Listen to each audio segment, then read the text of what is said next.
7वां अध्याय। बृहस्पति जी के द्वारा देवताओं का त्याग और विश्व रूप का देवगुरु के रूप में वर्ण।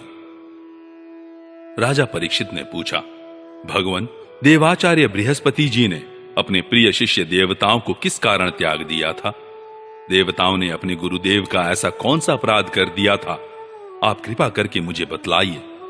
श्री सुखदेव जी ने कहा, राजन, इंद्र को त्रिलोकी का ऐश्वर्य पाकर घमंड हो गया था। इस घमंड के कारण वे धर्म मर्यादा का, सदाचार का उल्लंघन करने लगे थे।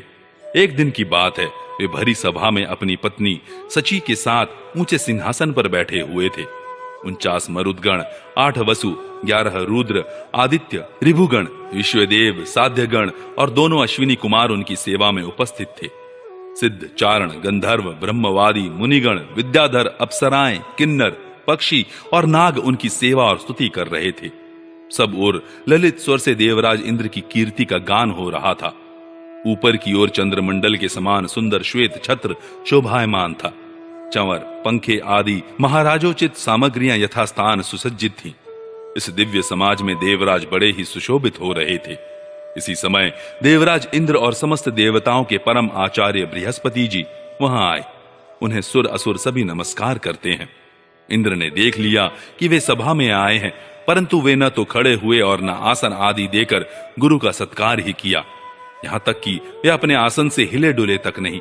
त्रिकालदर्शी समर्थ बृहस्पति जी ने देखा कि यह ऐश्वर्य मद का दोष है। बस वे झटपट वहां से निकलकर चुपचाप अपने घर चले आए। परीक्षित, उसी समय देवराज इंद्र को चेत हुआ। वे समझ गए कि मैंने अपने गुरुदेव की अवहेलना की है। वे भरी सभा में स्वयं ही अपनी निंदा करने लगे। हाय हाय, बड़े खेद की बात है कि भरी सभा में मूर्खतावश मैंने ऐश्वर्य के नशे में चूर होकर अपने गुरुदेव का तिरस्कार कर दिया। सचमुच मेरा यह कर्म अत्यंत निंदनीय है। भला कौन विवेकी पुरुष इस स्वर्ग की राजलक्ष्मी को पाने की इच्छा करेगा? देखो तो सही, आज इसी ने मुझ देवराज को भी असुरों के से रजोगुणी भाव से भर दिया। जो लोग यह कहते हैं कि सार्वभौम राज सिंहासन पर बैठा हुआ सम्राट किसी के आने पर राज सिंहासन से न उठे, वे धर्म का वास्तविक स्वरूप नहीं जानते। ऐसा उपदेश करने वाले कुमार्ग की ओर ले जाने वाले हैं। वे स्वयं घोर नरक में गिरते हैं। उनकी बात पर जो लोग विश्वास करते हैं, वे पत्थर की नाव की तरह डूब जाते हैं। मेरे गुरुदेव बृहस्पति जी ज्ञान के अथाह समुद्र हैं। मैंने बड़ी शठता की। अब मैं उनके चरणों में अपना माथा टेक कर उन्हें मनाऊंगा। परीक्षित, देवराज इंद्र इस प्रकार सोच ही रहे थे कि भगवान बृहस्पति जी अपने घर से निकलकर योग बल से अंतर्धान हो गए। देवराज इंद्र ने अपने गुरुदेव को बहुत ढूंढवाया, परंतु उनका कहीं पता न चला। तब वे गुरु के बिना अपने को सुरक्षित न समझकर देवताओं के साथ अपनी बुद्धि के अनुसार स्वर्ग की रक्षा का उपाय सोचने लगे, परंतु वे कुछ भी सोच न सके। उनका चित्त अशांत ही बना रहा। परीक्षित, दैत्यों को भी देवगुरु बृहस्पति और देवराज इंद्र की अनबन का पता लग गया। तब उन मदोन्मत्त और आतताई असुरों ने अपने गुरु शुक्राचार्य के आदेशानुसार देवताओं पर विजय पाने के लिए धावा बोल दिया। उन्होंने देवताओं पर इतने तीखे तीखे बाणों की वर्षा की कि उनके मस्तक, जंघा, बाहु आदि अंग कट कट कर गिरने लगे। तब इंद्र के साथ सभी देवता सिर झुकाकर ब्रह्मा जी की शरण में गए। स्वयंभू एवं समर्थ ब्रह्मा जी ने देखा कि देवताओं की तो सचमुच बड़ी दुर्दशा हो रही है। अतः उनका हृदय अत्यंत करुणा से भर गया। वे देवताओं को धीरज बंधाते हुए कहने लगे। ब्रह्मा जी ने कहा, देवताओं, यह बड़े खेद की बात है। सचमुच तुम लोगों ने बहुत बुरा काम किया। हरे हरे, तुम लोगों ने ऐश्वर्य के मद से अंधे होकर ब्रह्म ज्ञानी, वेदज्ञ एवं संयमी ब्राह्मण का सत्कार नहीं किया। देवताओं, तुम्हारी उसी अनीति का यह फल है कि आज समृद्धिशाली होने पर भी तुम्हें अपने निर्बल शत्रुओं के सामने नीचा देखना पड़ा। देवराज, देखो, तुम्हारे शत्रु भी पहले अपने गुरुदेव शुक्राचार्य का तिरस्कार करने के कारण अत्यंत निर्बल हो गए थे, परंतु अब भक्ति भाव से उनकी आराधना करके वे फिर धन जन से संपन्न हो गए हैं। देवताओं, मुझे तो ऐसा मालूम पड़ रहा है कि शुक्राचार्य को अपना आराध्य देव मानने वाले ये दैत्य लोग कुछ दिनों में मेरा ब्रह्मलोक भी छीन लेंगे। भृगुवंशियों ने इन्हें अर्थशास्त्र की पूरी पूरी शिक्षा दे रखी है। ये जो कुछ करना चाहते हैं उसका भेद तुम लोगों को नहीं मिल पाता। उनकी सलाह बहुत गुप्त होती है। ऐसी स्थिति में वे स्वर्ग को तो समझते ही क्या है। वे चाहे जिस लोक को जीत सकते हैं। सच है, जो श्रेष्ठ मनुष्य ब्राह्मण गोविंद और गौओं को अपना सर्वस्व मानते हैं और जिन पर उनकी कृपा रहती है, उनका कभी अमंगल नहीं होता। इसलिए अब तुम लोग शीघ्र ही त्वष्टा के पुत्र विश्वरूप के पास जाओ और उन्हीं की सेवा करो। वे सच्चे ब्राह्मण, तपस्वी और संयमी है।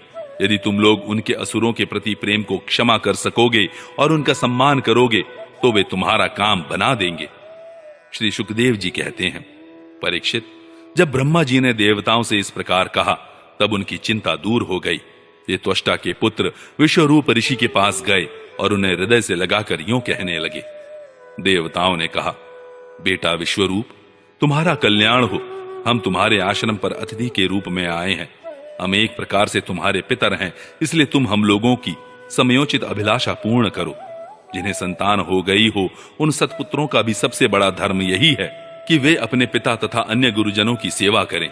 फिर जो ब्रह्मचारी हैं, उनके लिए तो कहना ही क्या है। वत्स, आचार्य वेद की, पिता ब्रह्मा जी की, भाई इंद्र की और माता साक्षात पृथ्वी की मूर्ति होती है। बहन दया की, अतिथि धर्म की, अभ्यागत अग्नि की और जगत के सभी प्राणी अपने आत्मा की ही मूर्ति, आत्मस्वरूप होते हैं। पुत्र, हम तुम्हारे पितर हैं। इस समय शत्रुओं ने हमें जीत लिया है। हम बड़े दुखी हो रहे हैं। तुम अपने तपोबल से हमारा यह दुख, दारिद्र्य, पराजय टाल दो। पुत्र, तुम्हें हम लोगों की आज्ञा का पालन करना चाहिए। तुम ब्रह्मनिष्ठ ब्राह्मण हो, अतः जन्म से ही हमारे गुरु हो। हम तुम्हें आचार्य के रूप में वर्ण करके तुम्हारी शक्ति से अनायास ही शत्रुओं पर विजय प्राप्त कर लेंगे। पुत्र, आवश्यकता पड़ने पर अपने से छोटों का पैर छूना भी निंदनीय नहीं है। वेद ज्ञान को छोड़कर केवल अवस्था बड़प्पन का कारण भी नहीं है।